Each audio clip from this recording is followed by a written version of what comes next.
Hello, true believers, and welcome to probably one of the more anticipated videos I've really been wanting to do here for about a couple of months or so. And that's talk about one of the premier powerhouse figures in the history of the Marvel Comics franchise, in the history of comics and fiction, especially in particular the mainstream Marvel Comics franchise. And that is the Mighty Thor Odinson of Earth 616. Now, for you guys who haven't watched one of my older videos from later last year or earlier this year, I did a top 10 list of my favorite heroes slash characters of both the Marvel and DC Comics franchise. And Thor on my Marvel video made the top 10. As a matter of fact, I believe he was number 6 on my video. He was number 6 on that list. And, I'm a huge fan of Thor. My first exposure to Thor as a kid, and I probably mentioned this in my Marvel Comics video, was through Hulk the Incredible Guide written by Tom DeFalco, which was one of the better guidebooks I've ever read.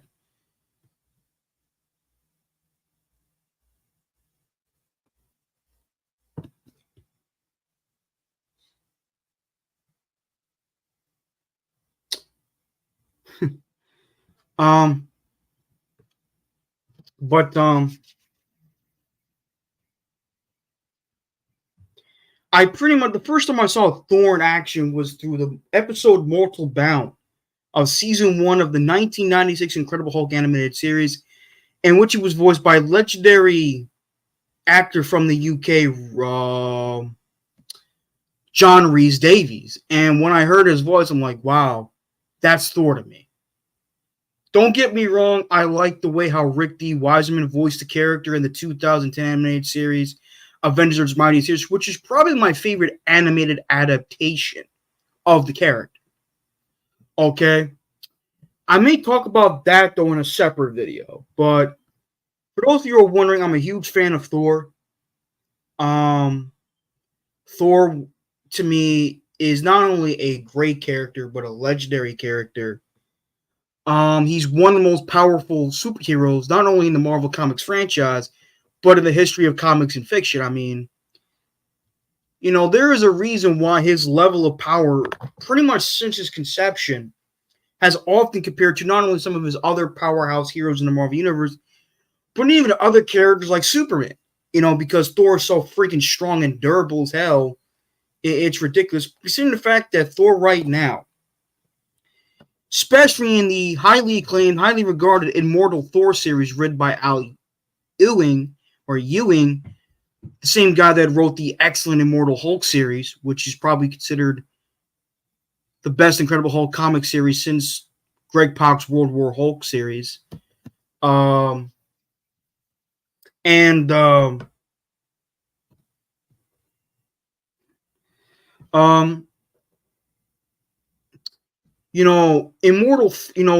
is now a Skyfather. And the reason is because when Donny Cates took over Thor and the Mighty Thor comic series, in War of the Realms, Thor was regained the Odin Force. However, during the Shaken Throne event, Odin was killed by the God of Hammers, which was possessed by the spirit of Man God. And before he died, he gave Thor full and complete access to the Odin Force, which of course now Thor is even more powerful. I guess if Thor wasn't powerful enough. And the rest is history. Now, Thor is a Skyfather. Because Thor's passed, because Odin's death, Thor is now the All-Father of Asgard, making him a Skyfather. And because of the fact that he has complete and full access to the Odin Force, he is now a Skyfather. And, Thor is crazy powerful. Even though he's in his base state, in his regular form, Thor, without being empowered by cosmic power, or the Odin Force, Thor is still crazy powerful. And I don't think people, especially those that claim to be hardcore comic fans,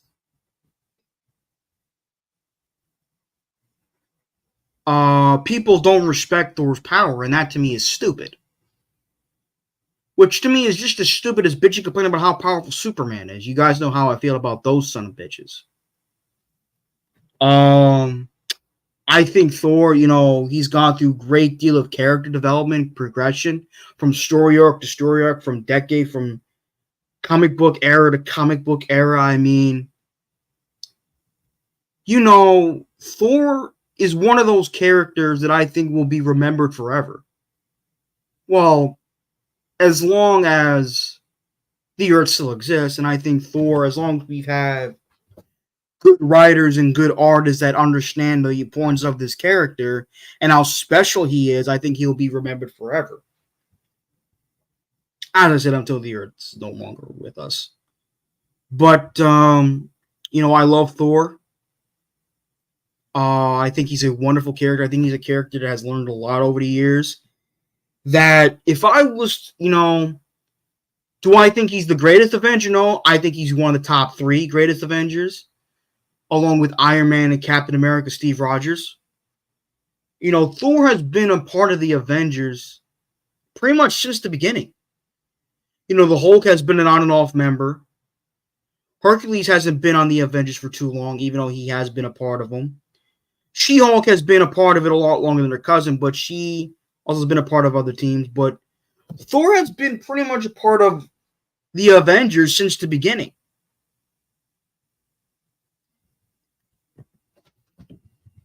And there's a reason why the Trinity and the Avengers are Captain America, Steve Rogers, Tony Stark, Iron Man, and Thor Odinson. Because they've been a part of the Avengers for a very long time. Have had a major role and influence in the evolution of its history. And plus Thor,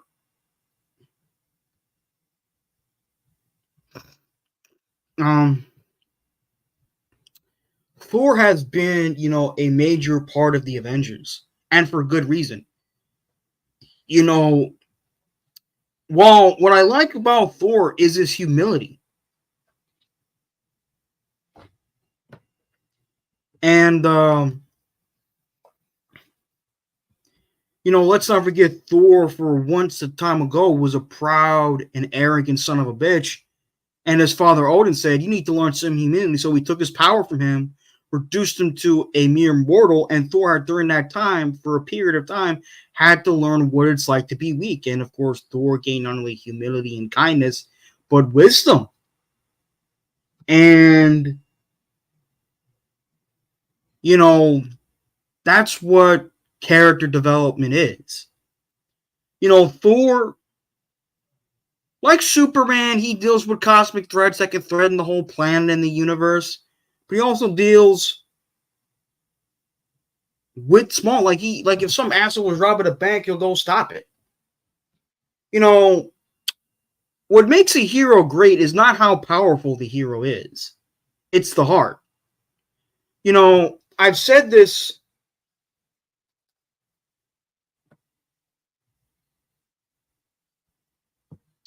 But, as may his soul rest in peace, Rip Torn. But when he said in Disney's Hercules, a hero is not measured by the size of his strength, but by the strength of his heart. And Thor has a good heart. And,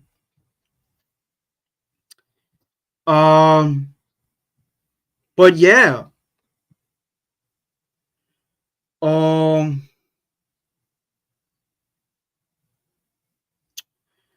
I'll get into your comments in a moment, guys. I'm just monologuing right now, or giving an introduction. But Thor is a great character.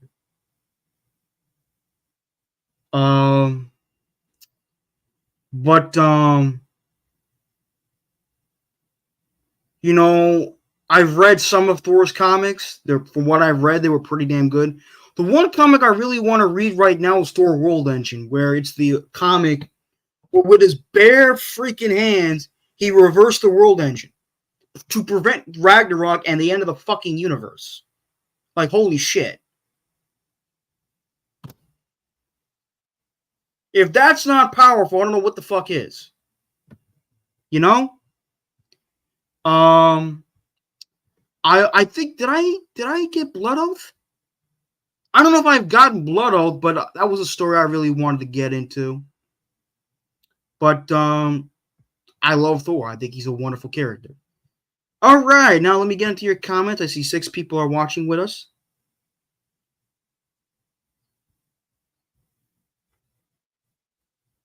Let's see. Addison's here. Tom Ace is here. Ricky is here. Dano is here. Addison.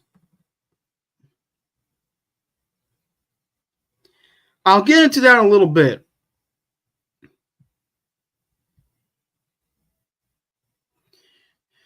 Let's see. Let me look at some of your comments.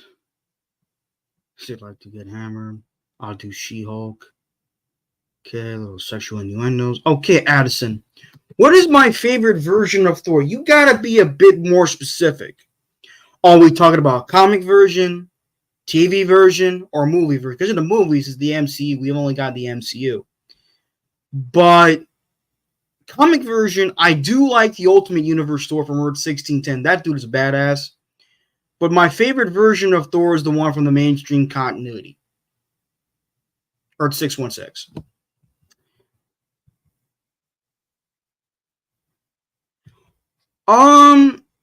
Marcelo, Thor, I mean, I know it's an ongoing rivalry between the Hulk and Thor, which is probably one of the better rivalries in comic books. Thor and the Hulk have actually stalemated each other more times than I can count. I don't think there's really that big of a difference between the Hulk and Thor in power, because if you look at Thor right now, he's a Skyfather. Yes, the Hulk is really strong, but Thor's a god, so I can't really say the...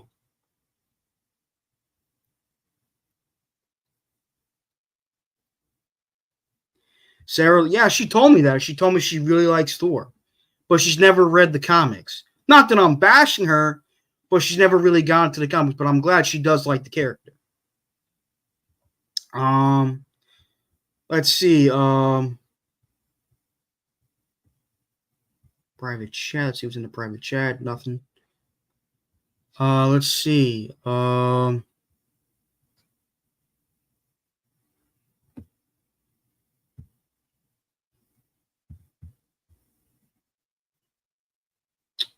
shit. Your opinion, this is a good question. I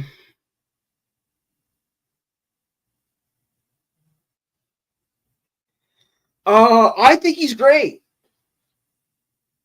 Believe it or not, I have no complaints about Tom Hiddleston as Loki. I think the man has been phenomenal with the character since the very first Thor movie back in 2011. I know some people regard his best performance, other than in the Loki Disney Plus series, to be in the first Avengers movie back in 2012. To be honest with you, he's been consistently great as that character. And I know this sounds crazy, but I like him more, not by a whole lot, but slightly more than Chris Hemsworth's Thor. Because of Tom Hiddleston's performance, I mean, the man has been brilliant. He really has been. So if you want me to give you a scale of 1 to 10 or an A+ to a fuck you, it definitely gets a 10 out of 10, and it definitely gets an A+ for his performance. Let me know if you watched the pilot for Rick and Morty. You mean the anime? I haven't watched it yet, Dana. I'll let you know, though. What role do you think Thor will play in Avengers Doomsday? I think he should play a big role. But that depends, because, Thor 5 is in development, and Thor's going to go up against Hercules, which is a thing that has happened numerous times in the comics. But I think it should be a very important role, a very big role, because Thor, as I said, has been a major part of the Avengers in the MCU. And he's one of the, even though he's not quite as powerful or as badass as his comic book counterpart, he's still pretty damn powerful. So I think it'll be a big role in Avengers Doomsday, and it should be a big role.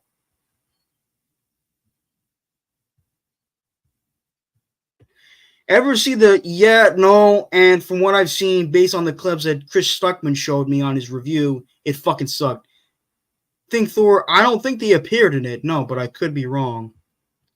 But the 1990 Captain America movie was fucking terrible. It's widely regarded as one of the worst movies of all time. Did the other? Let me see if the other Avengers appeared in it.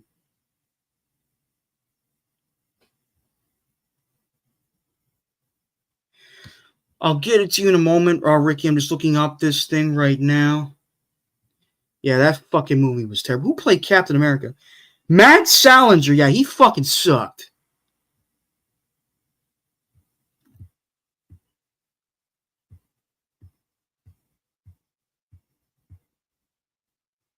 No, none of the Avengers appeared in it. Charles and Charles. Were you I was more so disappointed. I was disappointed with not because with Christian Bale's performance. I'll get into that in a moment, Addison. I was disappointed that from what I heard, they took out so many of Christian Bale's scenes. Like, you gave this guy, like, you personally, I would have preferred Christian Bale doing the voice work of Beta Ray Bill, but I didn't think he was terrible as Gordon Godber. It's just that they took out so many of his fucking scenes. It was terrible. They shot in Romania. Did you like, Jack Calvin wasn't too bad, but as I said, you know, Lou Ferrigno's Hulk, obviously when I think of the Hulk, I think of Lou Ferrigno. Call me old school, but I don't care. But Jack Calvin wasn't too bad. I think Chris Hemsworth's better because of better source material, more powerful, and the fact that it's on the big screen. But I did like Jack Calvin. That was pretty good. He was okay. Um, but yeah, you know,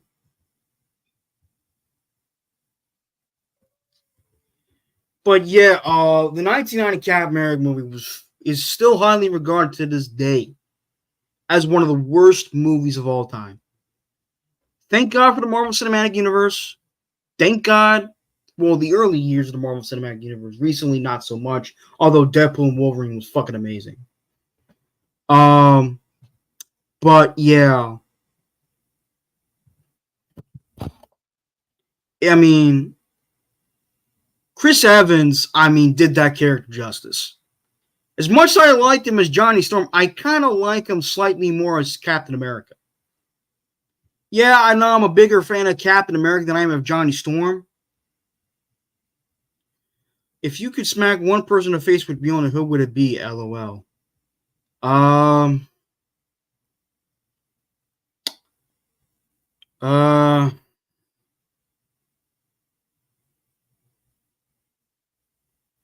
I could smack one person in the face with Thor's hammer, Mjolnir.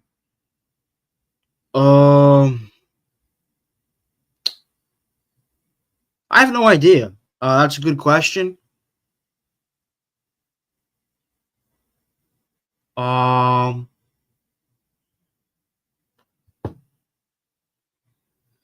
going to say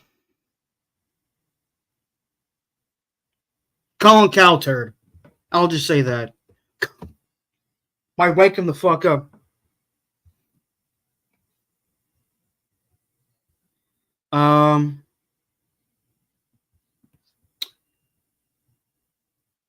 Oh, Gator? No. Not Gator. Although he does need to fucking stop with this skull fracturing crap.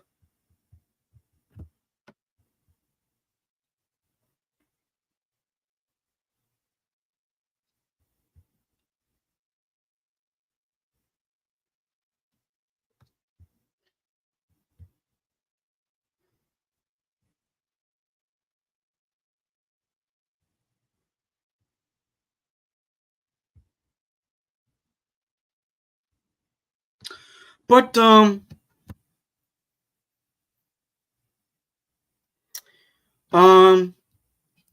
I I would love to talk about some of my favorite Thor fights, but I'm mostly going to have to include the comics, but I'm thinking about doing a separate video about that. But Thor has had so many freaking epic fights in the comics. Civil War is on now, TNT. That was a great freaking movie. I know some people were disappointed in it, but in my opinion, it's a great movie. Hey, Jets, mess, welcome to the live stream. I know Nick and Nick Shine, proud New York Jet fan, and Uncle VR, TOVR are on right now, but I felt like I had to do one. You know,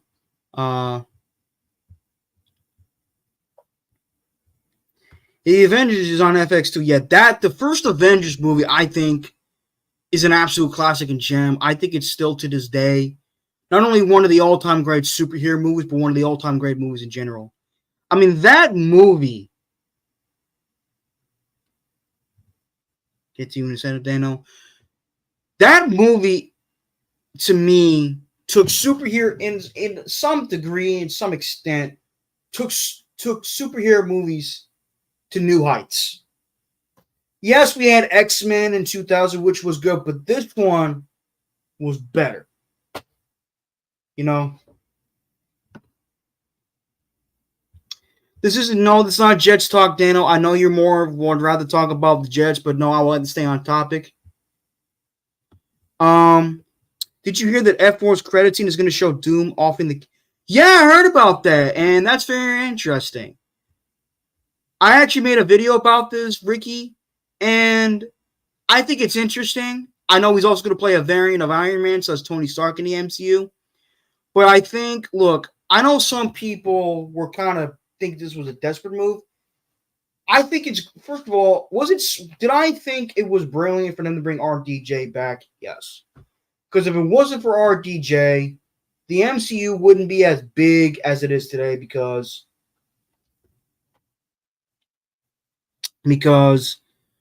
RDJ for the first 10 plus years of the MCU was the face of the franchise.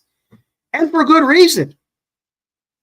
And the fact that he's playing a variant of Doctor Doom, or maybe the one and only OG Doctor Doom, I think is a bold casting choice. I think he can pull it off. He's a great actor. But so far, some are interested in it. Dano hates. I don't think he does. He doesn't do that. No, man, overlapping is different when you're doing identical content. Oh, okay.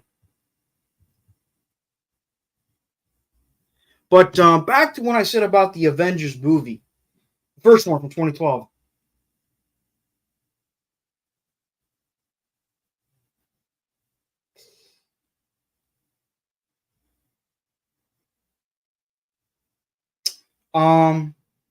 The first Avengers 2012 to me is one of the all-time great movies. I still have that was, as much as I love The Dark Knight Rises and was it Men in Black 3? As much as I love The Dark Knight Rises, to me, The Avengers is my favorite movie of 2012. It's that damn good. What do you think the current cast will look like in Doom? Wouldn't have anyone. Core Avengers like Thor, Captain America. Well, Steve Rogers is...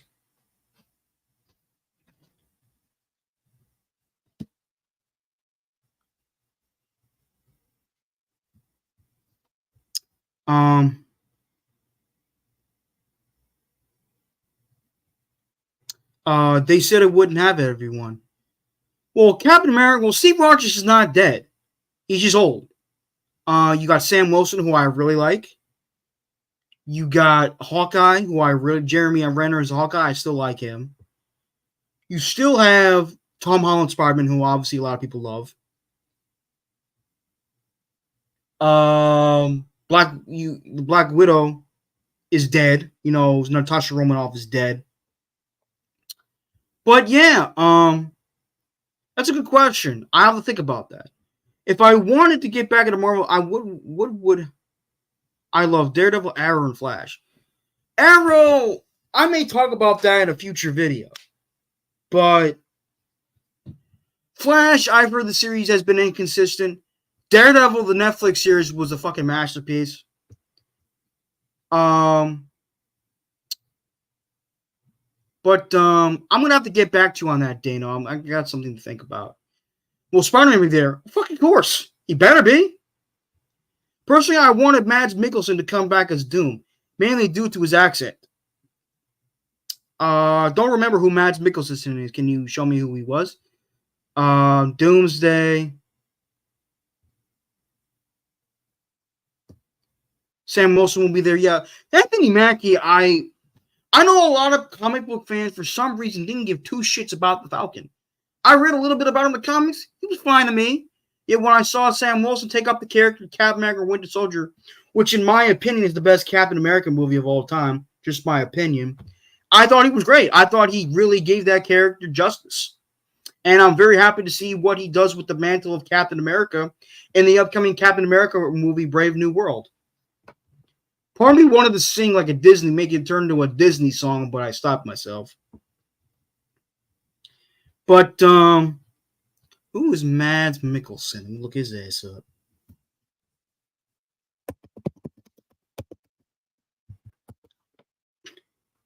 Son of a bitch.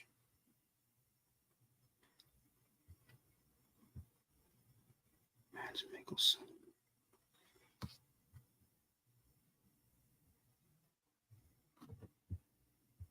Oh, I know who you're talking about. He was in the Doctor Strange movie. He was in the freaking Doctor Strange movie.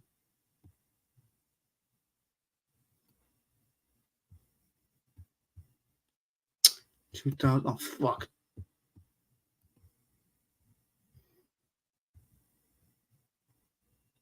Yeah, I remember him now. Yeah, he's a good actor. I think he could be a good Doctor Doom too, but you know, RDJ, as I said, is a great actor. But we'll see what the hell happens. Hopefully they give RDJ some good source material like they gave him for Iron Man. But we'll see what the fuck happens. I really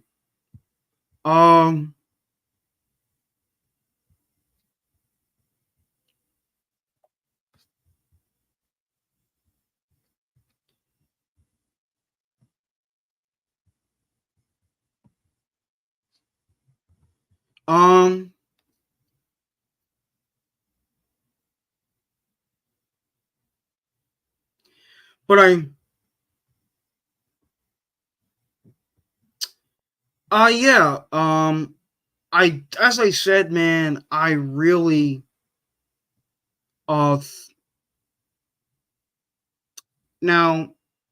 I don't know if I said this early on, but Thor in the mainstream Marvel comics is not just a Asgardian. He's also an elder god. He's half Norse, half Greek. And because of that, Hercules is his cousin. And, you know, millions of years ago in a cave, Odin approached Jord, you know, Gaia, the Greek titaness of Earth, said, I want a son that'll be more powerful than me in the future. They did the no pants dance, and Thor was born. And because of his hybridized physiology, Thor's powers are more developed than the majority of his race. And, you know,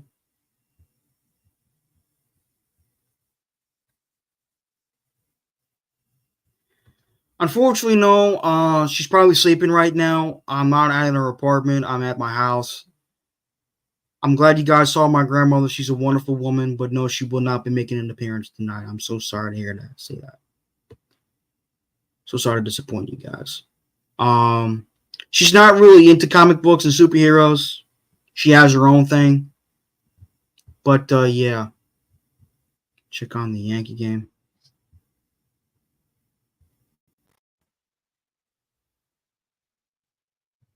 It's 1 freaking nothing. Oh, their pitcher was on the mound tonight. Their best pitcher was on the mound tonight. Pardon me if I say I'm just gathering my thoughts.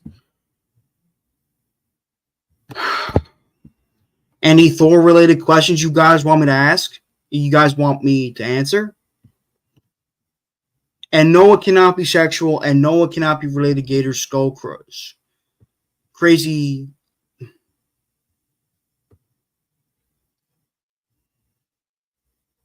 How long have you had that wardrobe? Is it a heirloom?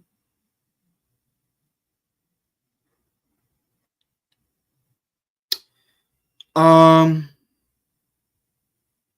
it's been in my room a long time. I don't think it's an heirloom, no.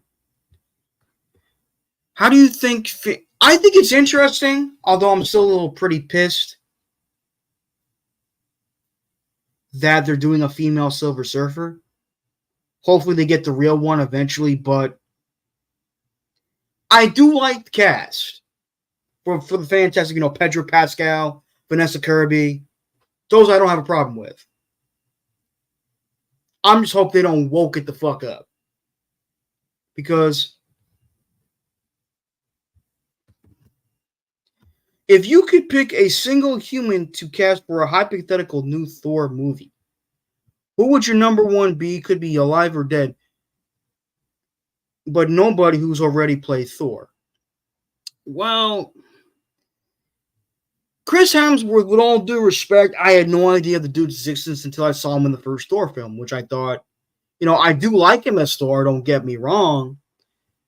But I don't think, his Thor movies, I'm talking about his Thor, not the Avengers movies. His Thor movies, that the best way to describe them, have been very inconsistent. First one was great, second one, not so much. Ragnarok was great, Love and Thunder, not so much.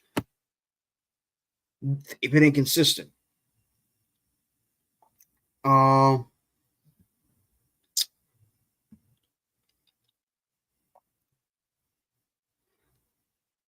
um, that's a good question. I would probably have to get back to you, and that may take some time, Dano. Jane Foster or Valkyrie? Well, if you're talking about from the MCU, I thought Natalie Portman did a good job as Jane Foster. I don't think she was as bad as what some people think. In the comics, she's a good character. I mean, Thor has not only fell in love with Jane Foster, he had an on again, off again relationship with Lady Sif, who he almost married. He dated She-Hulk for a while, dated Amora the Enchantress. Um, if people say only Batman gets to women, I mean, Thor does too. But, you know, um, well, I'm not blaming, but it's going to take some time because the Thor question you asked me was a really good question. Maybe Dolph Lundgren. I know he played He-Man. I was thinking maybe Dolph Lundgren could play Thor. If he gets into really good shape. I know he played He-Man in the forgettable 1980s He-Man movie. Would you do She-Hulk? Maybe. Maybe not. Depends. I'm just kidding. Um,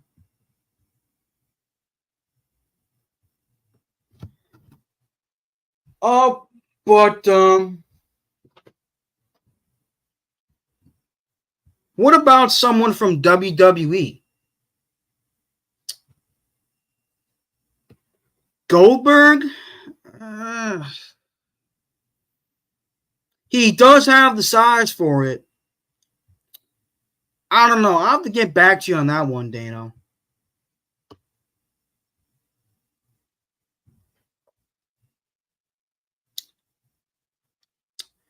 Um,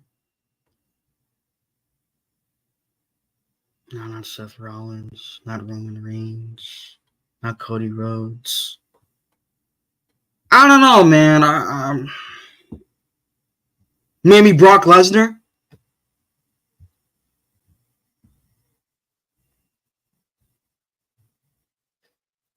Okay, that's your opinion, Dano. Um, but I would probably say maybe Brock Lesnar. I think Brock Lesnar could pull off a good Thor, but he would have to speak in such an accent.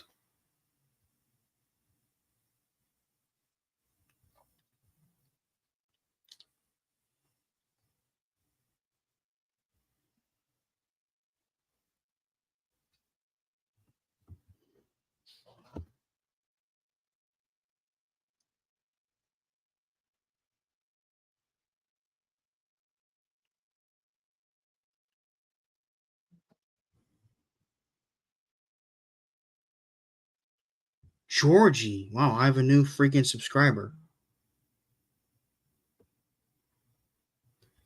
Um, Marianne or Ginger? Charles. What? Gotta be more specific.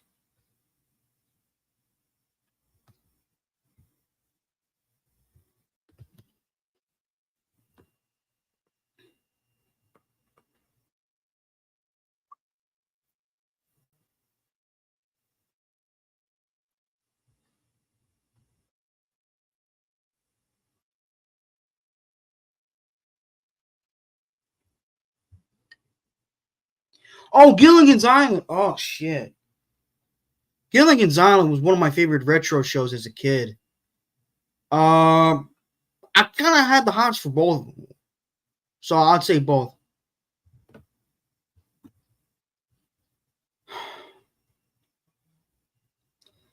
Um, hmm.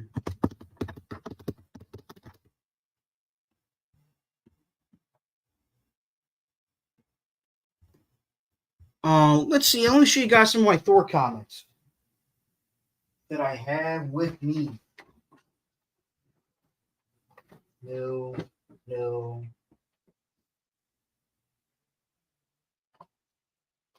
no, no, no, no. No, don't have it.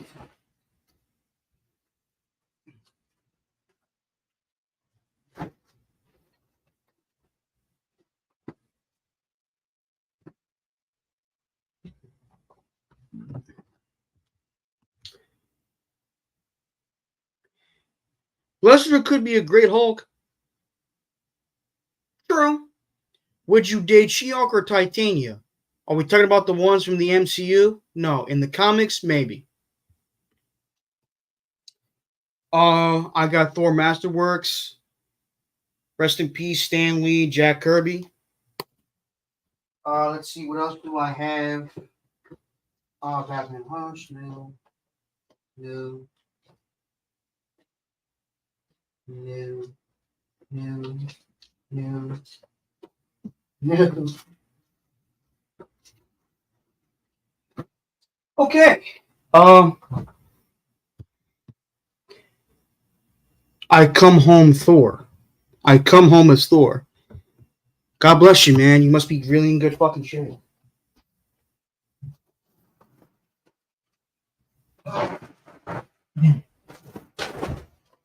Yeah, I smell it. No, no, no, no, no, no, no, no. And I still haven't even read that shit.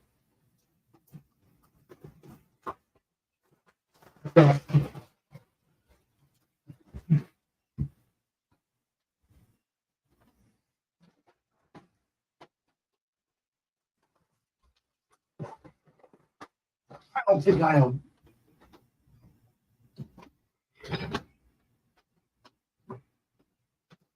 Used to.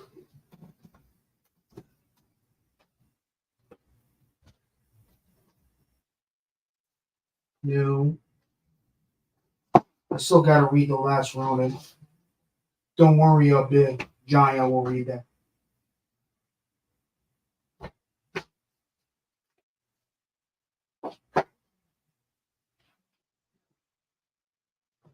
Ah, Aquaman, no, that's not.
Ricky, I think if he was referring to the MCU versions, I don't blame you. But the comic versions, they're pretty damn hot. They're pretty damn good characters.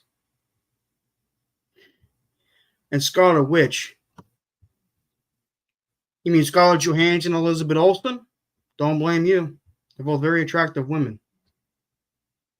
Here's my Thor graphic novels that I have with me at the moment.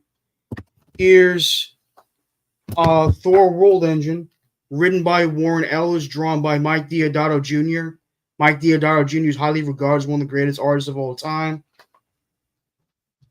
Thor Epic Collection, written by Stan Lee and Jack Kirby, two of the greatest legends of all time. And as I showed you earlier, Thor. I mean, this shit right here is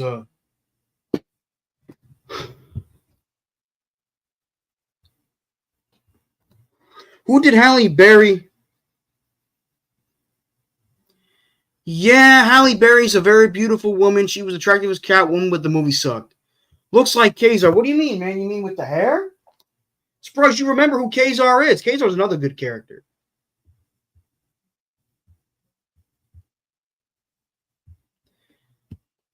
And yeah, but this is how Jack Kirby drew the character. Jack Kirby, if you're not too familiar, he's widely, if not universally, the first book. Oh, you mean this one, Jets Mess? That story, as you can see, he's willing the hammer. But yeah, Mike Deodato's a fantastic artist. He draws a really good Spider-Man too. He's an amazing artist. If you want to check out Mike Deodato's artwork on the internet, it's fucking amazing. He's one of those artists that to me is one of the best of all time. But yeah, Thor World Engine, which probably may be the first Thor book I may read. I may do a review of it, so stay tuned for that.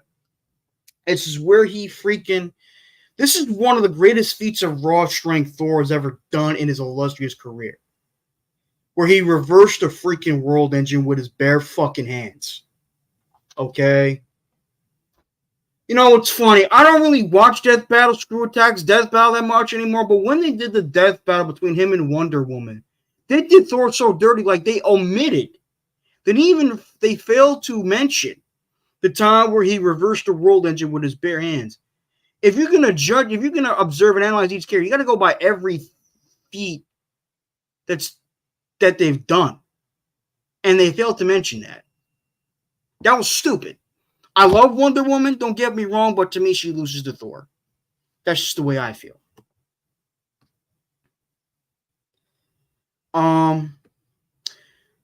But you know, I'm surprised. Besides Jess, I'm surprised you remember who Kazar is. Kazar is a really good character. I wouldn't say he's like Marvel's Tarzan, but he's the guy that lives in the Savage Land with his wife Shauna, the She-Devil. She's also a very attractive woman too. Didn't they do a movie of her though back in the 80s and 90s? Wonder Woman 1984 was horrible. Yeah, it was a disappointing movie. It was a very disappointing film, but we're talking about the comic version, or we're not talking about the movie version. I do like Gal Gadot's Wonder Woman. She did that character very well. But yeah,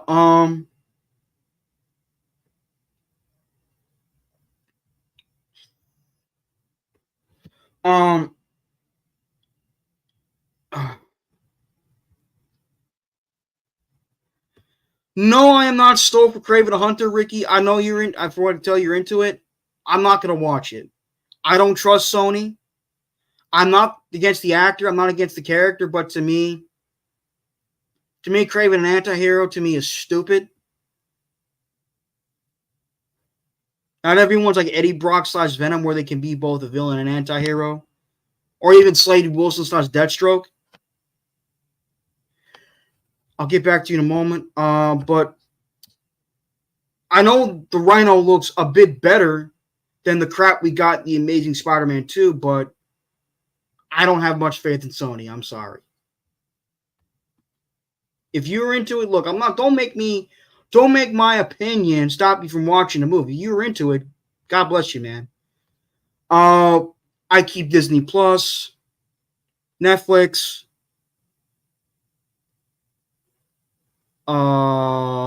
Disney Plus, Netflix,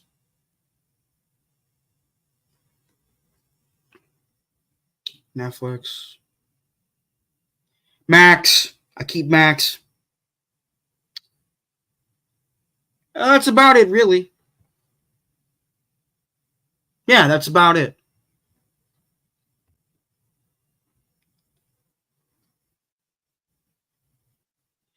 Agree about Sony, but I hope that they can get that right. For your sake, Ricky, I hope they do too. I can't wait for the new. I can't wait for that shit either. I'm a huge Daredevil fan.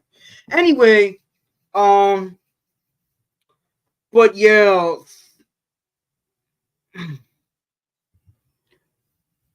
no, I mean Charlie Cox is still Daredevil. It's just Charlie Cox is still Daredevil. Dano, he's gonna be the Daredevil Born Again is gonna be a series instead of a movie, which is surprising to me. But let's see what the hell happens. Ricky, from your mouth to God's ears, I am pumped for the Penguin too. Wait, really? Yeah, Charlie Cox is still Daredevil. Cox is still DD. Yeah, man.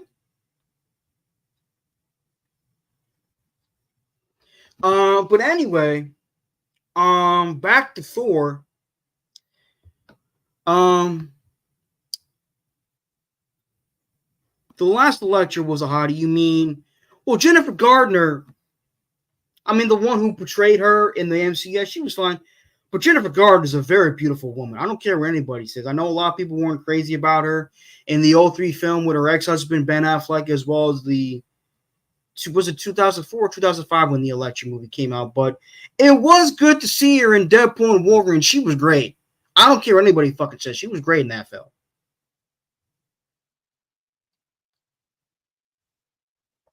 Um, but as I was saying, back to Thor. Um,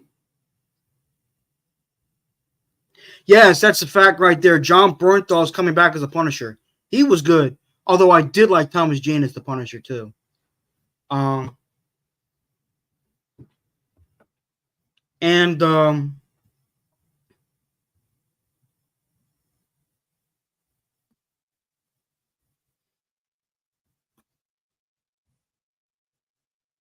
let me check on the Yankee game. It's one fucking nothing. Wow. Um,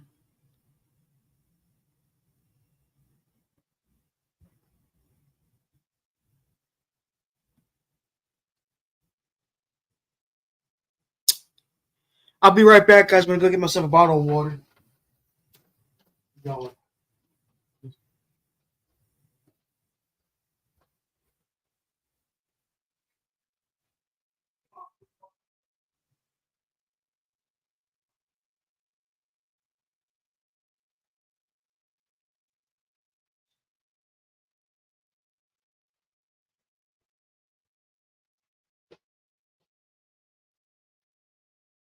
I got me some seltzer, guys.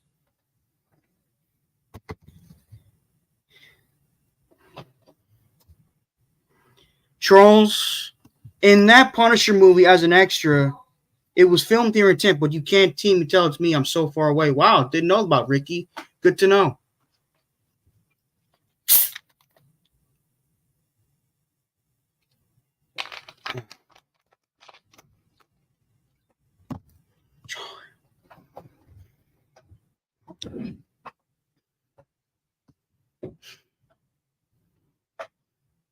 Hey Yeti, what's happening, man?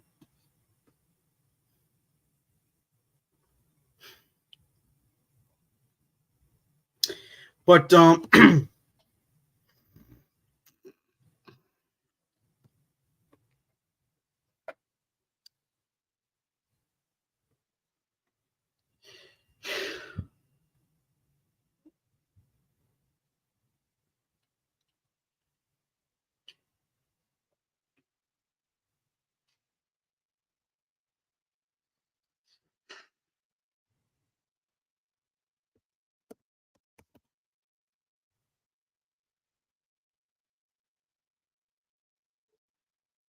What are we jamming on? Oh, we're just mostly talking about Thor.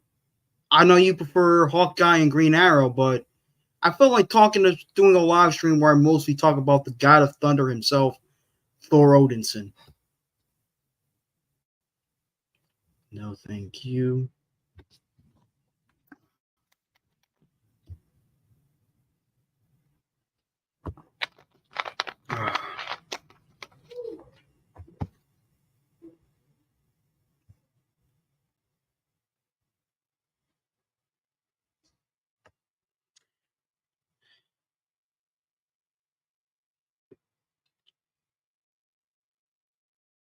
Yeah, I know what you're talking about, Ricky. I know what you're talking about. Thomas Jane was a damn good Punisher. Do you believe that Green Acres is the place to be? I haven't been to Green Acres, so I can't answer that.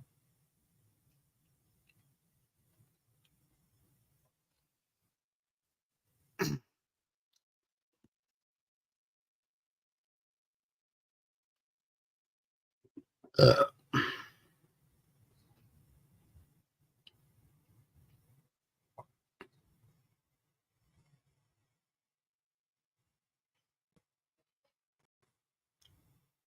uh, oh, shit.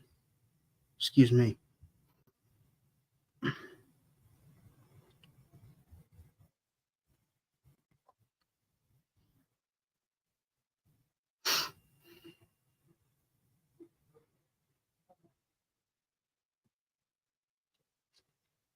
Hmm.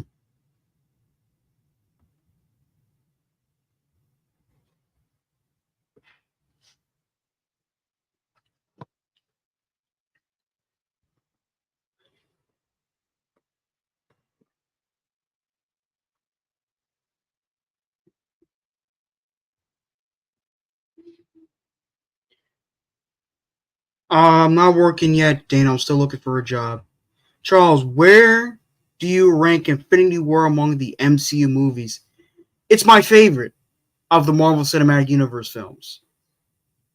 It's in my top three too, but as a matter of fact, Infinity War is still to this day my favorite Marvel movie of all time.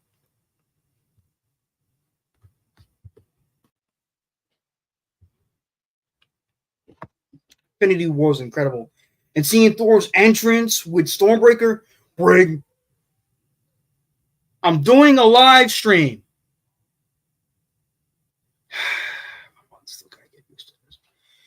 Bring me Thanos, and he's running, he's destroying shit. I'm like, that's badass. If only Thor went for the head, which he did. You know what's funny? You go watch the early end game. He decapitates Thanos, and there's rarely any blood comes out of that decapitation. I'm like, my God, that is the cleanest decapitation I've ever seen in my life. You think if the decapitation, I know it's a superhero movie and all this shit, but you would think a decapitation would be bloody as hell. There's rarely any blood came out of that decapitation. I'm like, damn, that's crazy.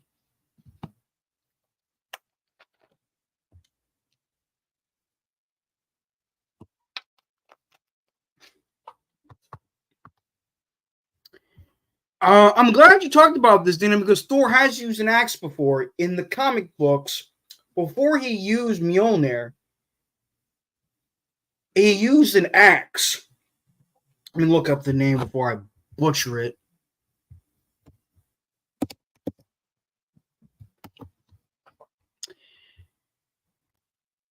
Um, Hold on one second, everybody. Matter of fact, let me share it to you. Let me share my screen. Share screen.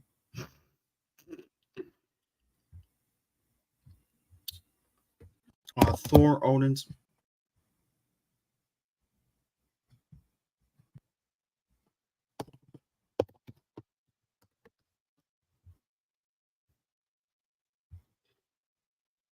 Thor Odinson. Here we go, ladies and gentlemen.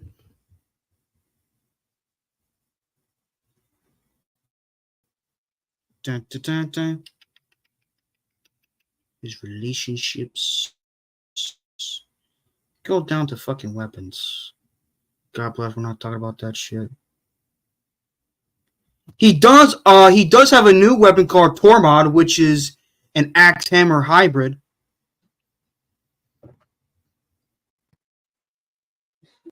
as you can see right here. It's pretty badass if you ask me. However, original axe.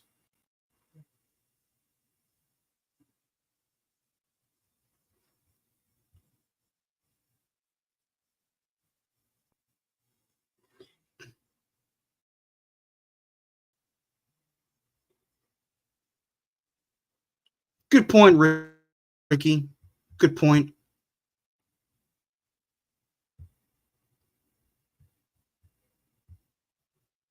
Good point.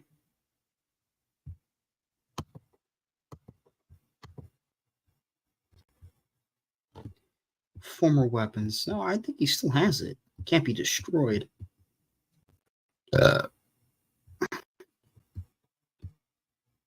Yarnborn. Here we go, Yarnborn. He used this to fight Apocalypse back in the day.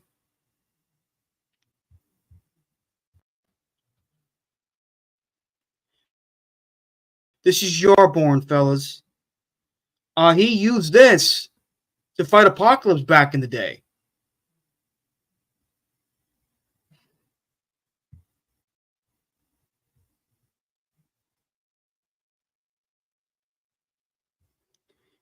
I wonder how good of a Thor Rick Moranis could play.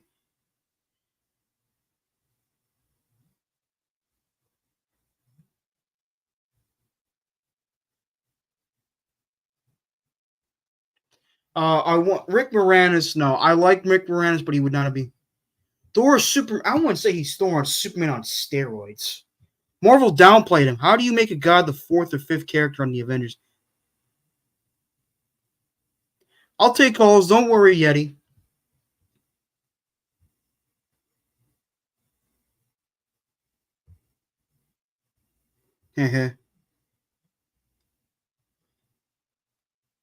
But Yarnborn, he used that to fight Apocalypse during his younger days.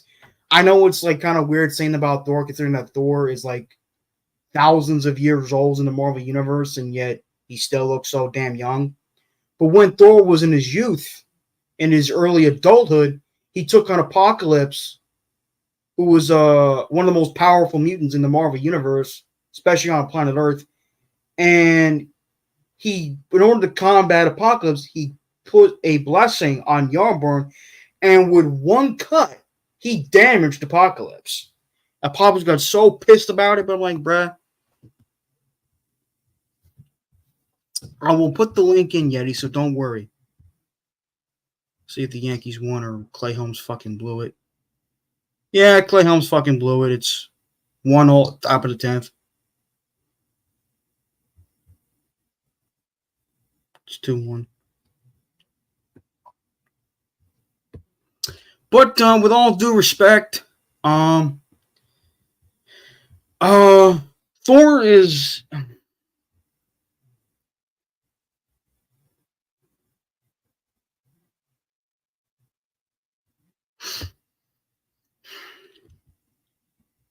Hey, Rich, welcome to the live stream.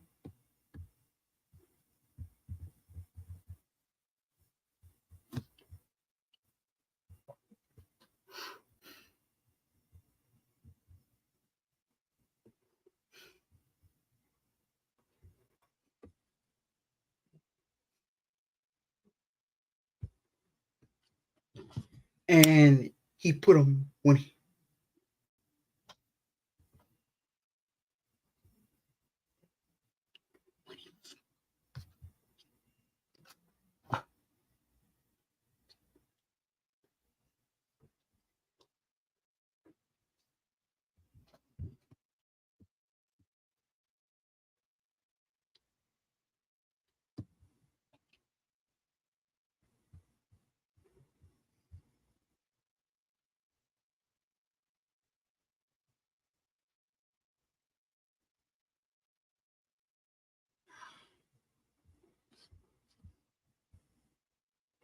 Mic check. Everything's good. Very funny.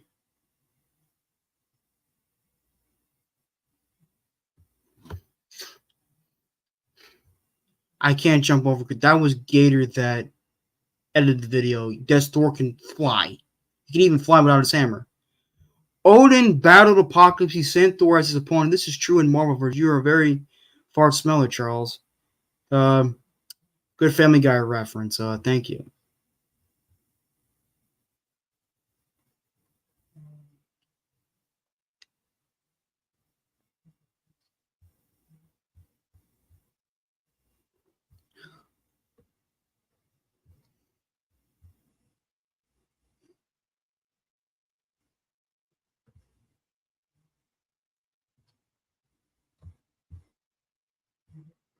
I'll put the link in right now.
What movie were you quoting? No, I'm just saying that Yeti says I'm a good fart smell, so he was quoting Family Guy. Do you think Gambit revives somehow?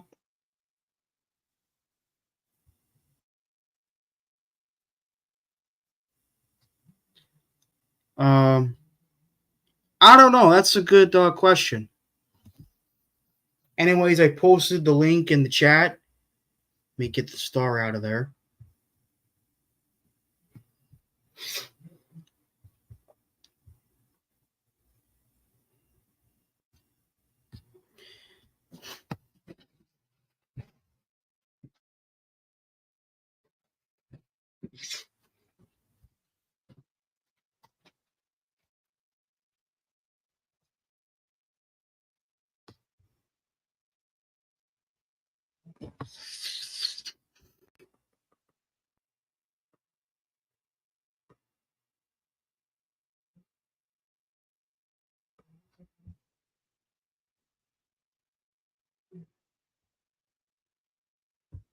Can't wait to see him.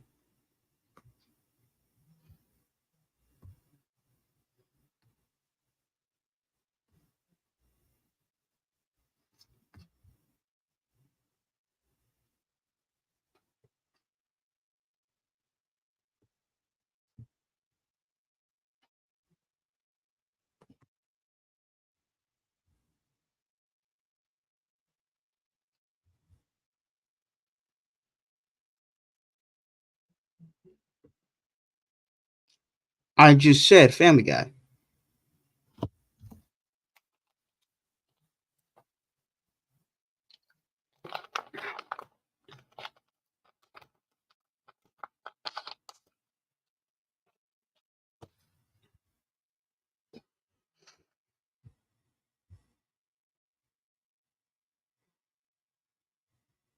Jake, Ethan Hawke. You're talking about two different versions of Thor. You're talking to.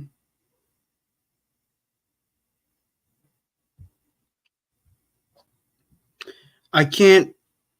You're talking about the MCU version of Moon Knight, which I heard was a decent series.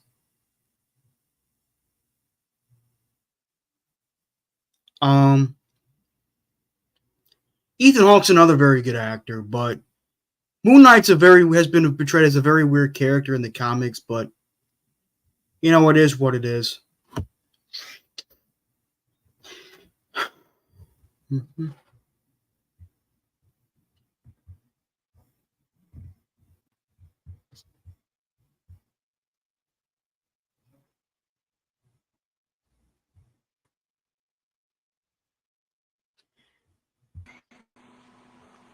Who's this cutie kid? Bishop, tell him your name. Bishop. What's your middle name? Bishop Odin. My name's Bishop Odin. Really? Telling you, Charles. I name my kids well. His name is Bishop Odin Basto. Good to know, young man. Could you ask for a better Marvel name? Bishop Odin? It's pretty cool, right? Not a bad name, young man. Dude, I'm telling you. Yeah, he ran away. He's nervous now. No, there he is. All right. But yeah, no, like. Dude, I don't bite, son. You don't have to be. I'm talking to your son. Don't be afraid, son. I'm a good young man. Oh, Bishop, good. He's talking to his dad. Charles is the coolest dude in the world. Check him out. Say, hey, dude. Hi. All right. I won't blow his spot up too much. But seriously, dude, I'm such a Marvel fan. Yeah, I mean, I got my wife to allow me to name him Bishop. Cool, right? And his middle name is Odin. You know, kind of universal. You can work it hippie way or Marvel way, however you want to do it. But hey, yeah, Ricky. I got her. Everybody agreed to it. So. Yeah, what's up, Ricky? How you doing, bud? Not bad. Just chilling. Awesome. Yeah, I just wanted to hop in real quick, man. Well, I mean, maybe I'll come back on, but I might have to leave in a minute. But no problem, man. Anytime. Don't rush yourself, man. No, that's cool. But yeah, I just really want to be honest. Like, I'm a huge Jets fan. You guys all know that. But Marvel is my other thing, and I named my kid Bishop Odin. I mean, you can't get a better Marvel name than that, right? I mean, if your wife can agree to it, I nailed it. Fucking nailed that. Bishop Odin Basto. Or Hulk Basto. Oh, he wanted to be named Hulk Basto. Or Bishop Odin. That's cool, man. Listen, yeah. Hey, I'll let you guys go. Ricky, thanks for hopping in, man. Always a pleasure to see you, dude. Great guy. Hope the Wi-Fi holds up. I got a jet, but I'll be back. Too, man. Yeah. All right, later, guys. Dude, stop it. Later.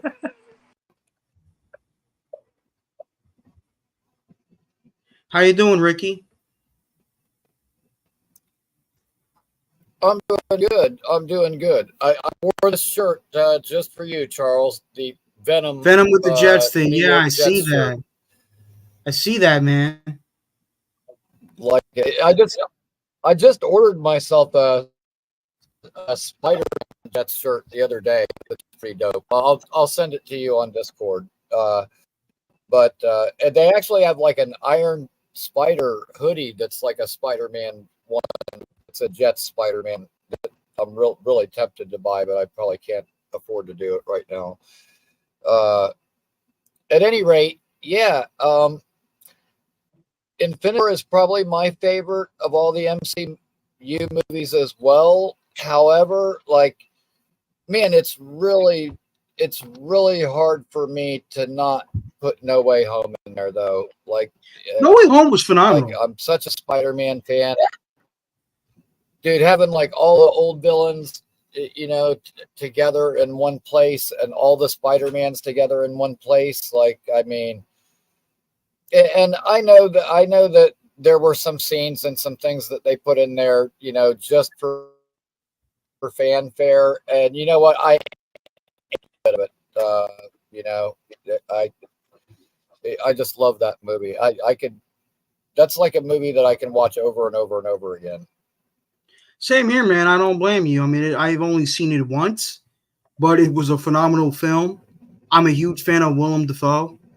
I think if there's one other person that one other person that I think that could portray the Green Goblin, it's Gary Oldman. Yeah, that would be interesting. He's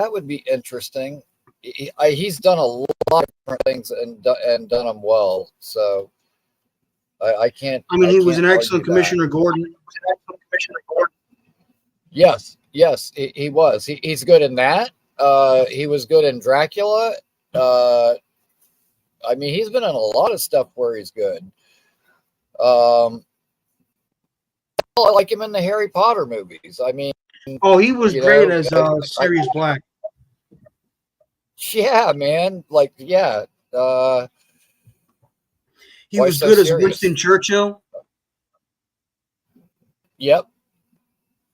He was great in Yep. Oppenheimer, where he played oh God, Harry Truman. You know what? That's a good one. This is a good one that I just thought of. Let's see, I guess. Well, no, I guess I can't limit that to MCU. Just your top 5 comic book villains from the movies. It could It's be very DC hard or for MCU. me. It's very hard for me because, I mean, Willem Dafoe's Green Goblin is one of my favorites. Tom Hardy's Bane, Jack Nicholson's Joker, Alfred Molina's Dr. Octopus in Spider-Man 2, Tom Hiddleston's Loki in the very first Avengers movie, even though he became more of an anti-hero. Yep. I know a lot of people didn't like the movie, but I really enjoyed Michael Clark Duncan as the Kingpin. Oh yeah. Okay. I like D'Onofrio's Kingpin too. D'Onofrio's a great actor. He's a really good actor. I like Sir Ian McCullen as Magneto. Yep. I like Brian Cox as William Stryker in X2 X-Men United. He was great in that movie. Gene Hackman as Lex Luthor. He was great. Michael Shannon and Terrence Stamp as General Zod. No Heath Ledger in there though, huh? I was gonna get to him. Stop ruining the moment, Ricky. Heath Ledger as his Joker. I mean, he was tremendous. Yeah, he really was. Liam Neeson as Ra's al Ghul, which I really enjoyed. Another. Trying to think. God damn. Michael B. Jordan as Killmonger. He was really good. He was good. That's a good one too. Josh Brolin as Thanos. Absolutely. He was also good as Cable too in Deadpool 2. Yeah, he was. Now I'm gonna stick the red guy up the old guy.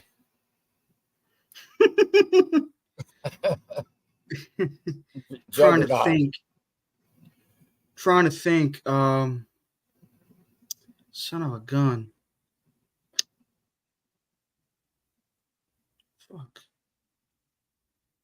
Jeff Bridges' Ironmonger. I thought he was a great villain. Yep. You know what? I actually like Michael Keaton as the Vulture too. I was gonna get to him. Jake Gyllenhaal as Mysterio. You know, people think they wouldn't pull off the fishbowl head look, but they did it justice.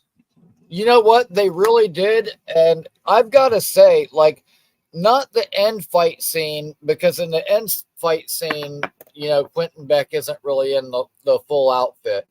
But that middle scene, the illusion scene, when he uses that, oh my God, dude, that is like, when I saw that, I was like, you know what? This is probably one of the best comic book scenes I've seen in a movie like ever. I agree. That was incredible. It really was, man. Especially like when he drops Mary Jane and he goes and he just well, she wasn't Mary Jane. Zendaya's version of MJ is called Michelle Jones. Yeah, yeah. Did I say Mary Jane? I meant MJ, but I probably did by accident. I also like, a lot of people didn't like him, but I loved Ultron in Age of Ultron. You know what? I liked Ultron. I did like Ultron. I forgot who voiced him though. Shit, he was so good. Oh, he did The Blacklist. Oh, why can't I think of his name? Let me look him up. I'm gonna stop trying like that. If I'm like trying real hard to think of something, I won't, and then like later when I'm not thinking about it at all, it'll come right to me. So I'm gonna stop focusing and see if it comes back to me. Yeah, if I had to like put them in order, like my top 5, like I almost have to put Thanos number 1 just because of the way that he was able to defeat like all the Avengers in that movie. James Spader. James Spader, that's it. He's a very good actor. Yeah. Yeah, I mean he's older now, but like yeah, he was really good. Like And I mean, I know his voice work, but still I like that. Another good comic book villain, or I had a crush on her when I was in my early preteens. Michelle Pfeiffer's Catwoman. Oh yeah. Yeah. Loved her. Still love her to this day. Trying to think.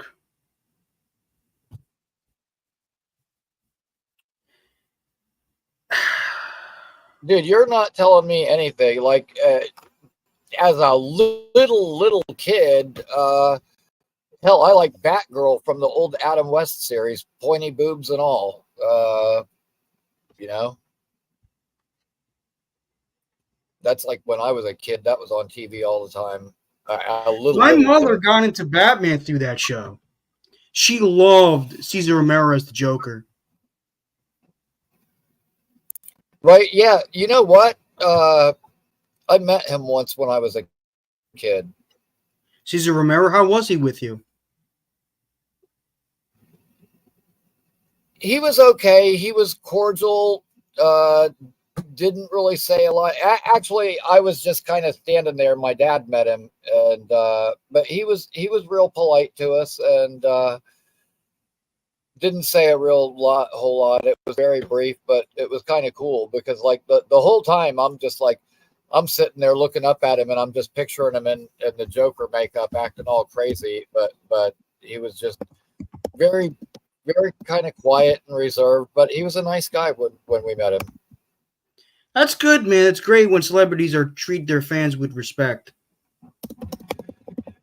Yeah, we were at a place here in town called the Columbia Restaurant, and I guess he has like a lot of ties with the Hispanic community here, and we just happened to be there the same time he was. Just dawned on me, Danny DeVito as the Penguin.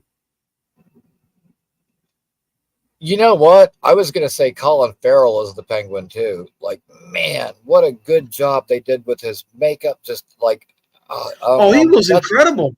Can't wait for the series. Yes, I can't either. You know, Paul Dano as the Riddler. Who's that? The guy from the Batman movie with Robert Pattinson, the Paul Dano as the Riddler. He was okay, and I liked that it was a different twist on the character, kind of. But I wouldn't say that I would put him among my favorites. I did love Aaron Eckhart as Two-Face in The Dark Knight. Yes. He did that character justice. Yeah, and that was a good makeup job too for like in that hospital scene where he turns his face for the first time. That was epic. That was really good. No, Dano, we're talking about Paul Dano, Deno, from the Batman movie with Robert Pattinson, which I really enjoyed. I'm trying to think. We've had a lot of great comic book movie villains over the years. Yeah, I guess we really have. I mean, I know he was really much of a villain, but I liked him. Thomas Hayden Church is the Sandman in Spider-Man 3. He was good. Oh yeah. You know what? He really looked like comic accurate. I guess is the best way to like his appearance and everything. Yeah. I mean, he looked like Flint Marko. Like he, you know, for a real life representation of that character, like they picked a really good actor. Sorry, I'm typing in the chat. I'm not ignoring you. No, that's all good. I'm trying to think.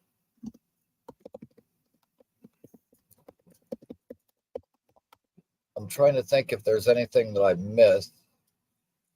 I mean, we've had some stinkers too. Yes.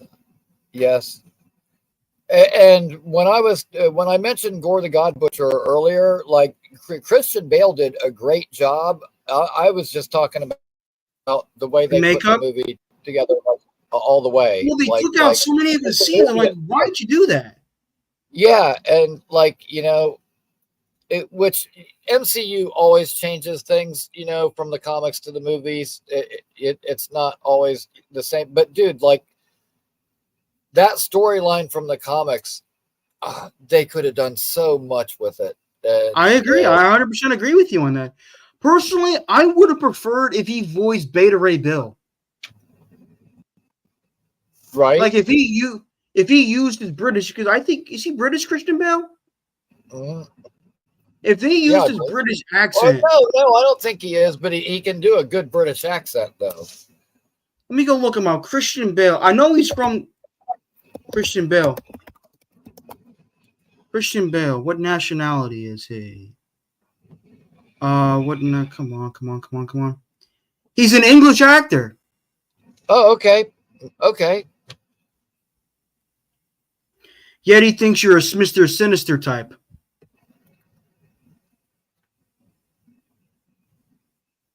He's a great villain. I know big fellow love Mr. Sinister. One of my favorite YouTubers that I've been watching since I was a freshman in high school, Christopher Bennett, the Mount Vernon kid. Huge shout out to him. Mr. Sinister is his favorite X-Men villain. Really?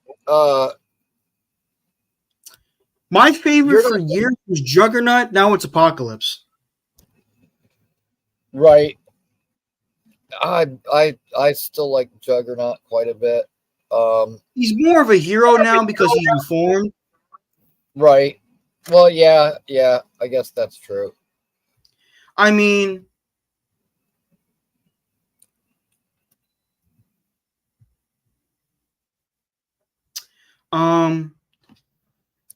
I did like the casting of Oscar Isaac as Apocalypse and X-Men Apocalypse, but they didn't do him well in that movie. No, they really didn't. And I don't know. I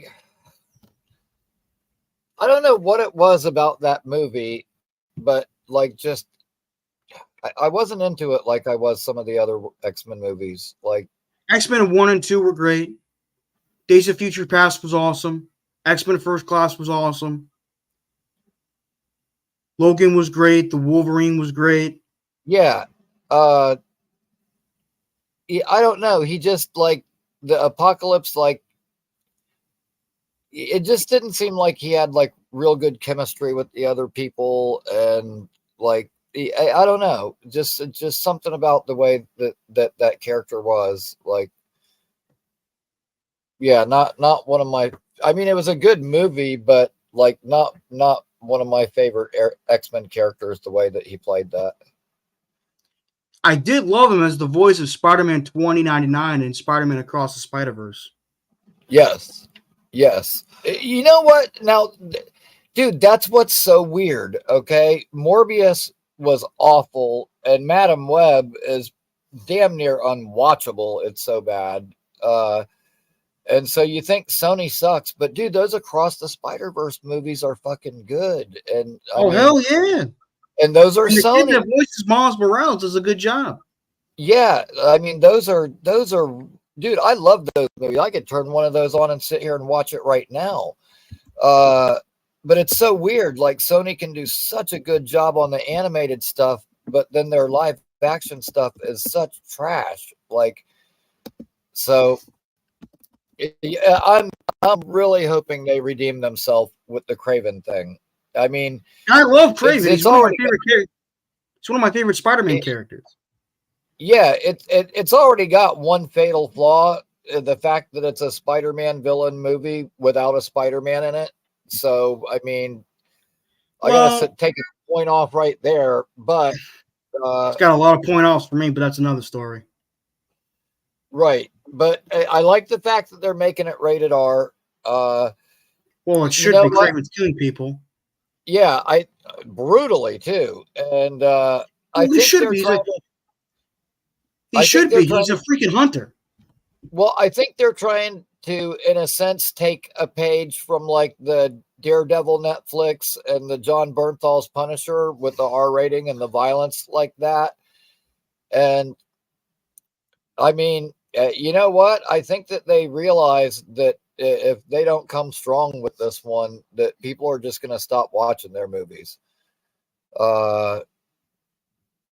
Because yeah, the last two have been really atrocious. I agree. And like Morbius, I was iffy about going into, and Madam Web, I wasn't really even excited for to begin with. I mean, honestly, it's one of the only reasons I watched the female characters. It's the writing that's terrible. Oh yeah, no, the writing was really bad, and like, dude, that was basically like a superhero movie with no superheroes in it until like the last 5 minutes. And honestly, they did Ezekiel wrong. Yes, like, and the only reason I watched it is because it was free on Netflix, and it was for free. Oh my god, it's on Netflix. I think it's still on Netflix now. Let me go check. Dude, it's been on there for like a month. I'm like not kidding. Like that's what freaked me out. I was like, I just turned on the TV one day and I was like, wow, this thing is streaming already. It was literally just in the theater. Like that's so fast. That kind of tells you how bad a movie is when they stream it right away like that. That says volumes. Because like one of the MCU Spider-Man movies, you'll wait forever before you get to stream that anywhere. That's very true, man. Let me look up.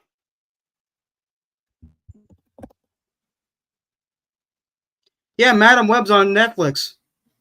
Yep. Like I said, only reason I watched it. I definitely wasn't going to pay money to go see it.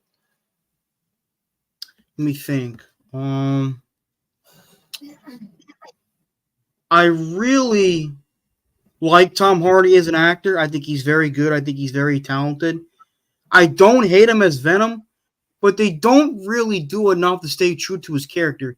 Yes, I know his Venom doesn't have Spider-Man in it. It doesn't really bother me as much as it does to that other doesn't things. bother me as much. Yeah, that doesn't bother me as much. And I don't and Tom Hardy's a decent Venom. They could be truer to the character, but I don't mind it. However, Woody Harrelson's Carnage was just god awful. Yeah, just too cheesy for me. Like you know, like, dude, are you trying to do Carnage or are you trying to do like Freddy Krueger where he's cracking jokes all the time? Like bad guys aren't supposed to be funny. Like, well, the Joker is funny, yet he's a beloved villain. Yeah, he's funny, but like in a dark kind of way, which that's one of the reasons I like Heath Ledger's Joker so much is because he was more dark.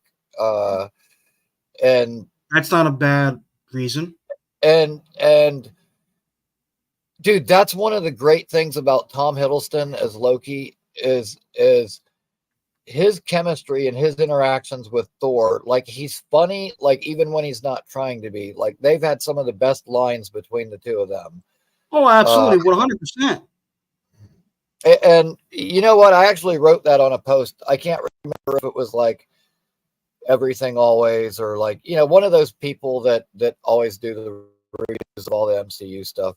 But I was like, you know what? It's not that I dislike the female characters or anything, but She-Hulk just sucked.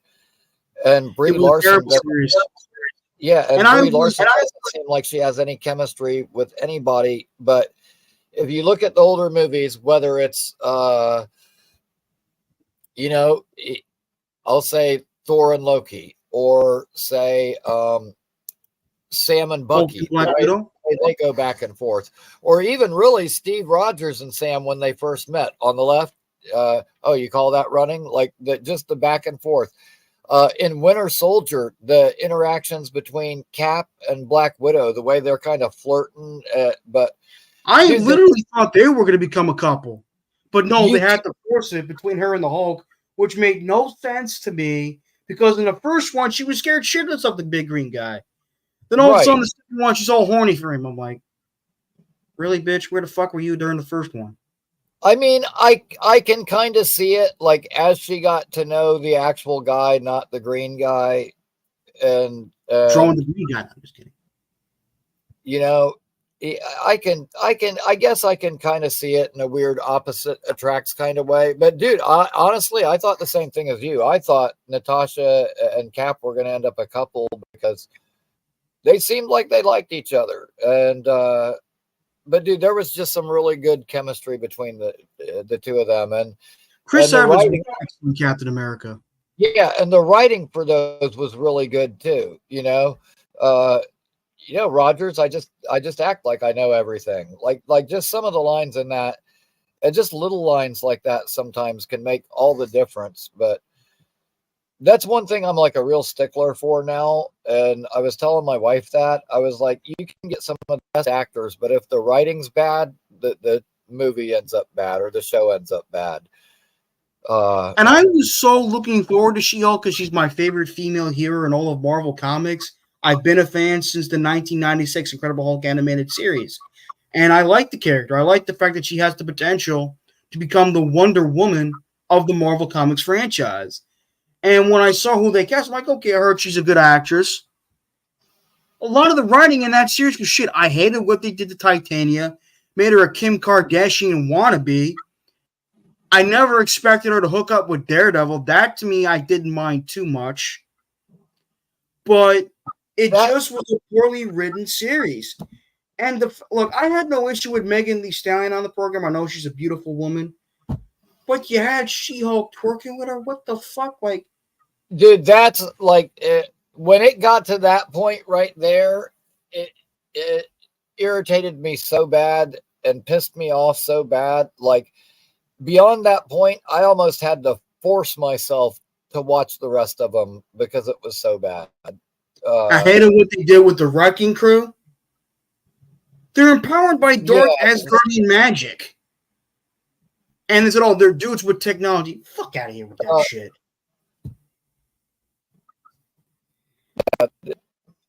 That there was just so many things that were bad about that. The fourth wall breaking, I did not mind for the most part because She-Hulk did break the fourth wall in the comic books. She did it before Deadpool, right? But then when it got to the final episode, I'm like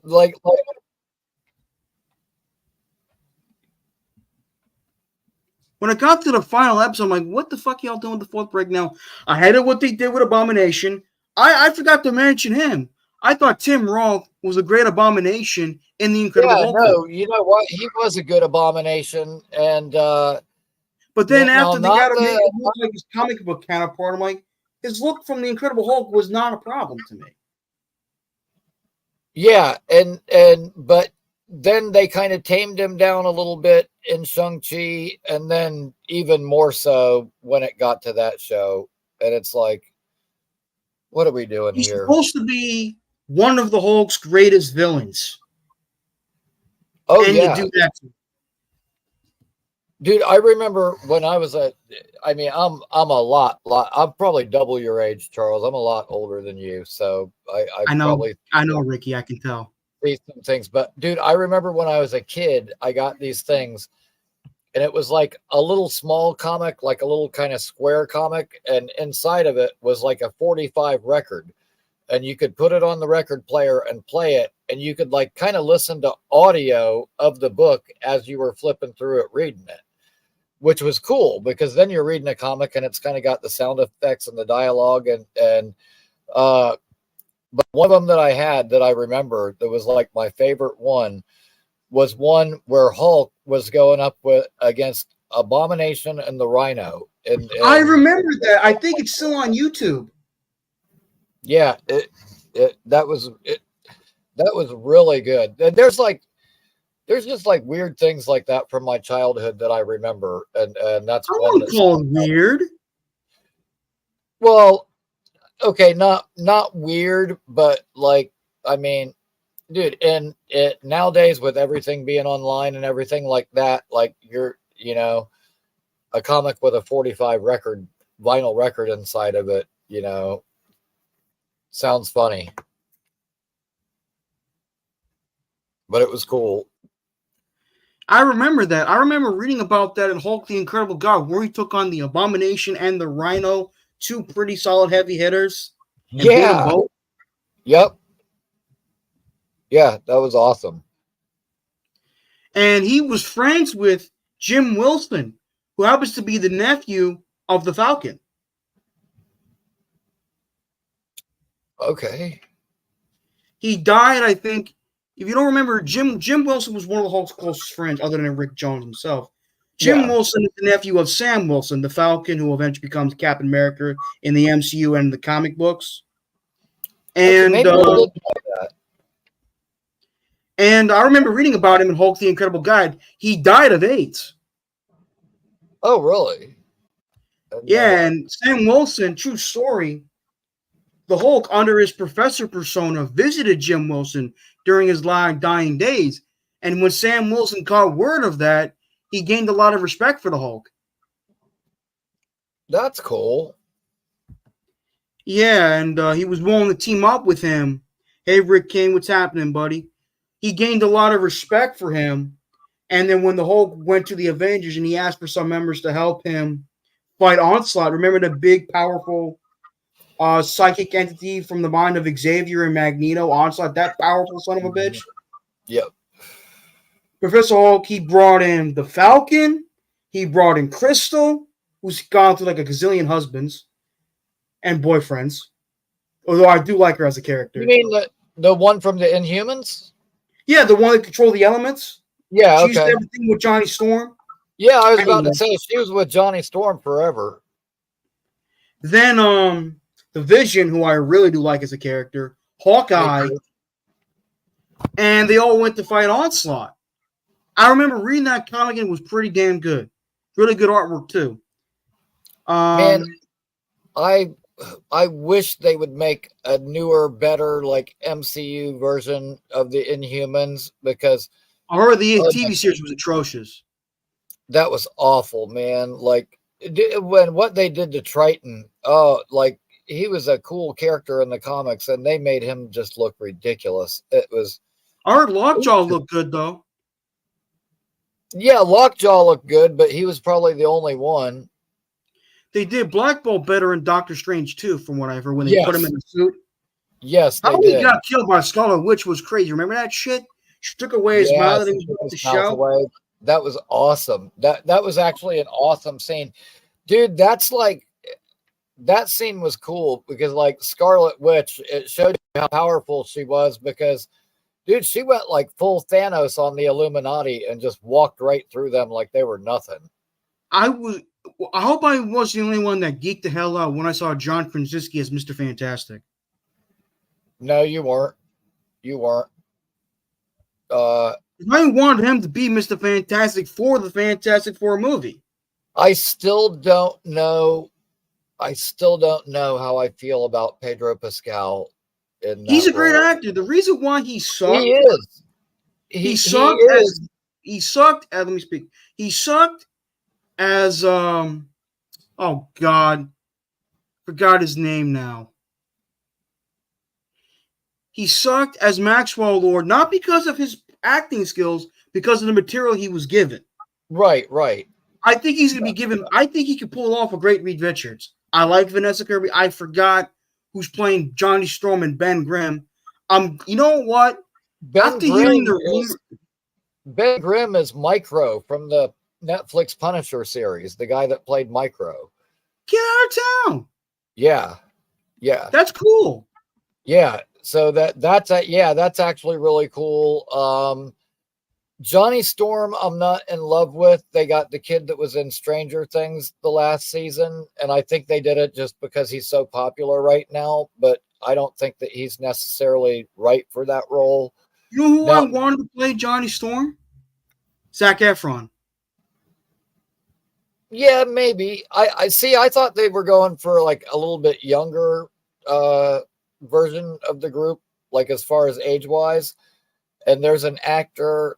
His name is Jedediah Goodacre. He's in an episode of Supernatural. He's was in the show The Originals, and dude, he's blonde haired, blue eyed, real smart ass. Usually plays kind of a bad guy in a lot of the movies, but I guess in The Originals he wasn't really a bad guy. He was actually kind of a good guy that got steered into doing some really bad shit. But dude, I just thought he would have been like perfect for that character. Now, Vanessa Kirby, I'm on board with, just because when I heard her talking about being in that movie, like she was so excited and so stoked to be Sue Storm that I'm thinking, you know what, she's going to do a good job. And so that choice, I like. Did you like her in Hobbs and Shaw? You know what? I don't think I've seen that. It's with Dwayne Johnson and Jason Statham. I like that movie a lot. I haven't seen that. It's a really good. It's kind of a spin-off Fast and the Furious. It's a really good movie. Okay, that's why the name sounds familiar to me, I guess. No, I'll have to check that out. I haven't seen it.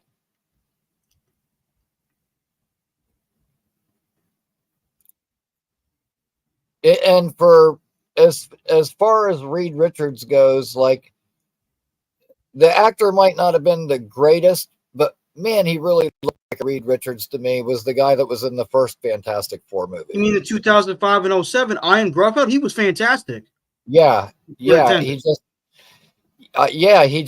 just looked like that character should look to me for some reason. I thought that was a really good choice. The main cast of the 2005 the Tim Story Fantastic Four movies were not the problem. And I didn't think the guy that played Dr. Doom did a terrible job. They just got his powers wrong. Yes.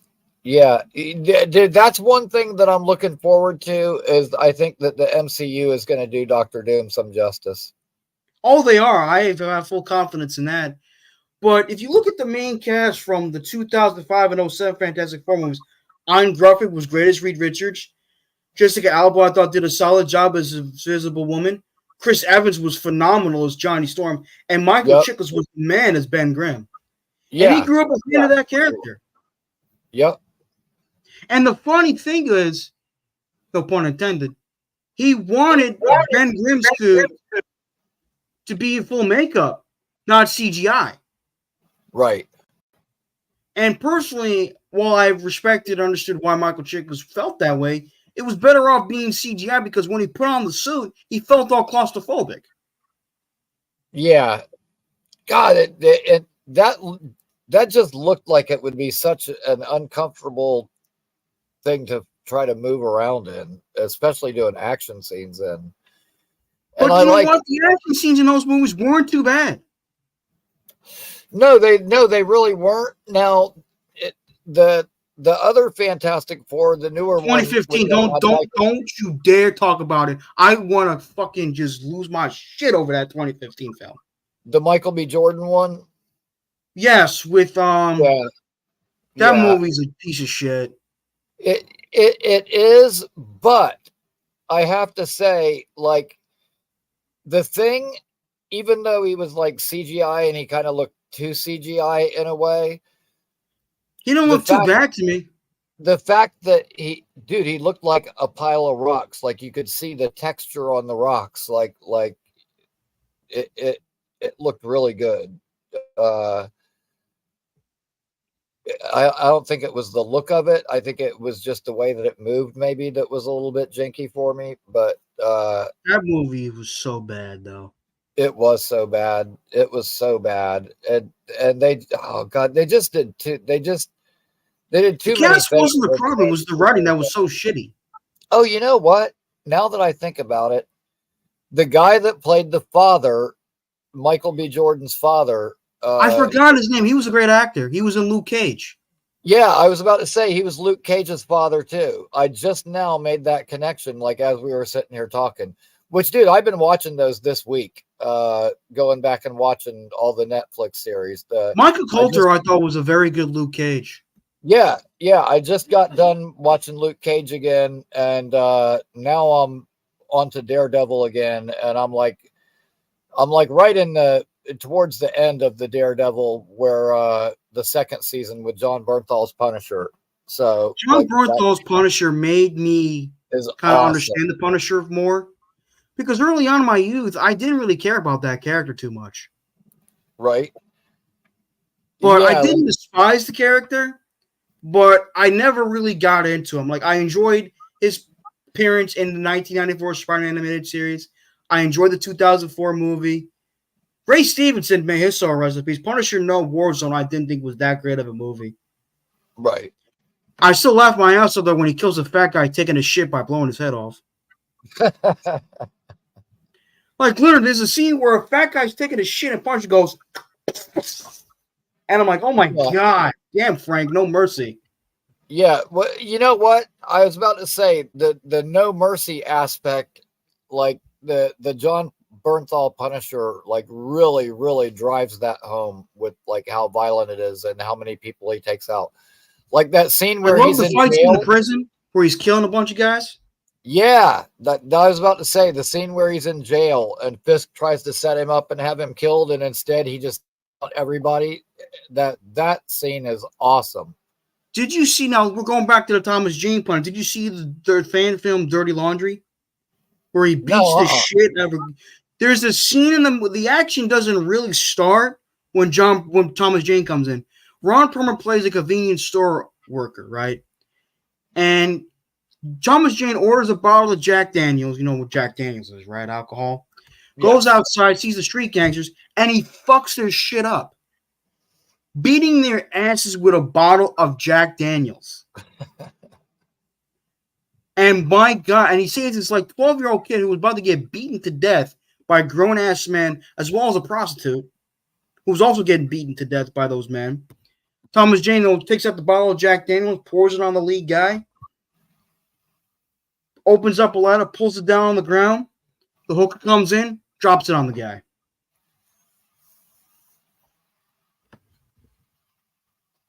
And the little kid's like, thanks, man. A Punisher gives him a black t-shirt with a skull on it. And the kid's like, holy shit, I just met the Punisher. That's funny. Yeah, man, it's freaking crazy. But I do like Chris Hemsworth as Thor, though. I think he's done a lot of good with that character. I do too. I mean, I wasn't crazy about like fat, sloppy Thor in Endgame. I wasn't crazy about that either, but you know what, though? Aside from Infinity War was badass, where he was like, bring me Thanos, and he's running down the field, kicking ass and taking aim. That was badass.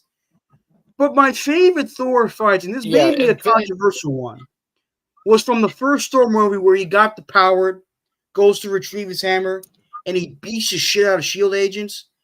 That, to me, is what made me happy as a Thor fan, because Thor is not just a muscle-bound powerhouse. He's a war god. He's a warrior. Yeah. He's fought for thousands of years. And the fact, I forgot the guy that played Phil Coles, and he was great in the film franchise. Clark Gregg. He's like, you blow down our best agents. Who the hell are you? I love the scene where he takes on the big one and he goes, you big. What, bigger? Remember that? What do you so did you like Agents of S.H.I.E.L.D., and what do you think about them having Quake come back for Secret Wars? I've seen bits and pieces of Agents of S.H.I.E.L.D. It wasn't too bad. I know Bill Paxton was in it. May his soul rest in peace. I did like what they did with Absorbing Man. I didn't like that. I mean, I know a lot of people didn't like how Absorbing Man was done in Ang Lee's Hulk, which is another story. But Absorbing Man is one of the most powerful beings in Marvel, with no pun intended, simply because of his ability to absorb anything he touches. He's given Spider-Man a run for his money. He's given Thor a run for his money. He's given the Hulk a run for his money. The Fantastic Four. He's given almost every fucking hero pardon me for the language, kids, a run for their money. And the fact that you kind of nerf him too much is ridiculous. Yeah. Now, I did like Clark Gregg as Phil Coulson. He was phenomenal. Yeah, Ghost Rider was actually good in the Agents of S.H.I.E.L.D. Robbie Reyes version. Yes, the Robbie Reyes version. He was badass. When I saw him, I'm like, holy shit.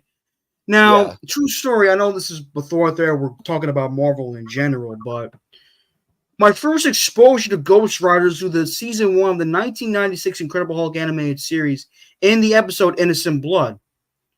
And as soon as I saw and I know it's going to sound silly, but you got to understand I was a kid at the time. As soon as I saw a flaming skull guy riding a flaming motorcycle, I said to myself, that is badass. I wish I was like that. Yeah. Hell yeah. I totally agree. And I was like, holy crap, this dude's awesome. And of course, I did see the 2007 film with Nicolas Cage.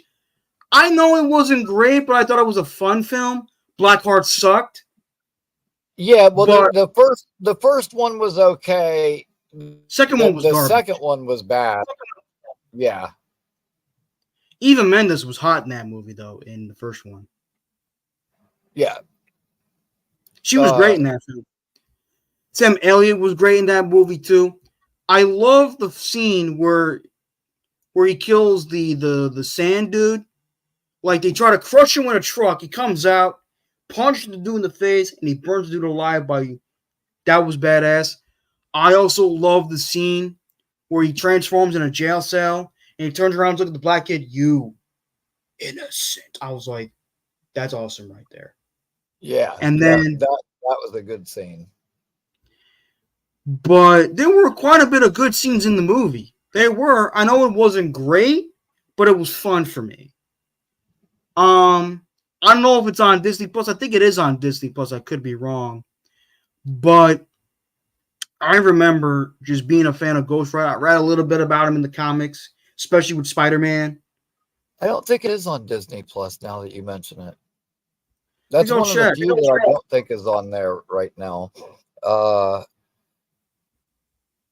I know they recently added the first two Deadpools, and they've got the Jennifer Garner, Ben Affleck, Daredevil on there now, but I don't think Ghost Rider is on there. Speaking of Disney Plus, dude, I loved Werewolf at Night. I thought that was awesome. I heard that was fantastic. Dude, that's great, and I love Man-Thing in that. That like the way they I heard Man-Thing was wonderful. And I'm not into horror, but I heard Moon Knight wasn't too bad, and I heard Werewolf by Night was excellent.